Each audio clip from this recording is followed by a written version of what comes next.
Hello বন্ধুরা, আজকে তোমাদেরকে মনে করিয়ে দিই আর একটি কাহিনী। একদিন বিকেলের দিকে স্বামী বিবেকানন্দ ভ্রমণ করতে করতে এক নদীর ধারে এসে দাঁড়ালেন। তাকে যেতে হবে ওপারে। নদীটা বেশ চওড়া, তাই সাঁতারে যাওয়া সম্ভব নয়। স্বামীজি দেখলেন ওপার থেকে একটি নৌকা আসছে।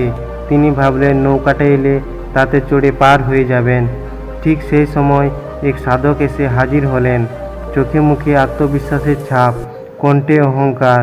তিনি স্বামীজিকে দেখে বললেন, আপনি কি সেই স্বামী বিবেকানন্দ যাকে মানুষ মহান বলে?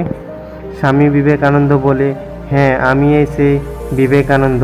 কিন্তু তুমি কে? আমি এক সাধক। আমি 30 বছর ধরে কঠোর সাধনা করেছি।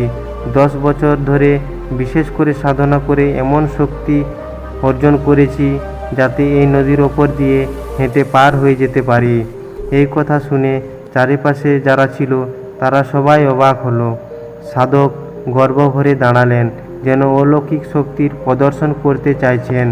স্বামী বিবেকানন্দ মৃদু হেসে বললেন, নদী পার হতে তোমার 10 বছর সময় লেগেছে, অথচ আমি এখনই এই নৌকাওয়ালাকে 10 পয়সা দিয়ে পার হয়ে যাব। এর জন্য আমাকে সবাই শ্রদ্ধা করে। আর এত বড় সাধনার ফল যদি শুধু নদী পার হওয়ার জন্য, তবে এর কোনো মূল্য নেই। তুমি যদি এই সময়টা মানুষের কল্যাণে ব্যয় করতে, তবে সত্যি মহান মানুষ হতে। সাধক স্তব্ধ হয়ে গেলেন। তার মুখের অহংকার মুহূর্তে মিলিয়ে গেল। তিনি মাথা নিচু করে বললেন, স্বামীজি, আপনি ঠিক বলেছেন। আমি যদি এই শক্তি মানুষকে সাহায্য করার জন্য ব্যবহার করতাম, তবে আজ আমাকেও মানুষ শ্রদ্ধা করত। আসল সাধনা হলো মানুষের কাজে লাগা। স্বামী বিবেকানন্দ হাসি মুখে উত্তর দিলেন, হ্যাঁ, মনে রেখো, ধর্ম মানে অলৌকিক ক্ষমতা নয়, ধর্ম মানে মানুষের সেবা। আর স্বামী বিবেকানন্দ নৌকায় উঠে ধীরে ধীরে নদীর ওপারে চলে গেলেন, নতুন মানুষকে নতুন আলো দিতে। তো সাধনা বা শক্তি দেখিয়ে মহান হওয়া যায় না।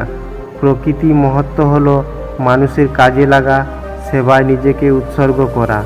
আর হ্যাঁ, চ্যানেলে নতুন হয়ে থাকলে চ্যানেলটি সাবস্ক্রাইব করুন আর কমেন্টে আপনার মতামত প্রকাশ করুন।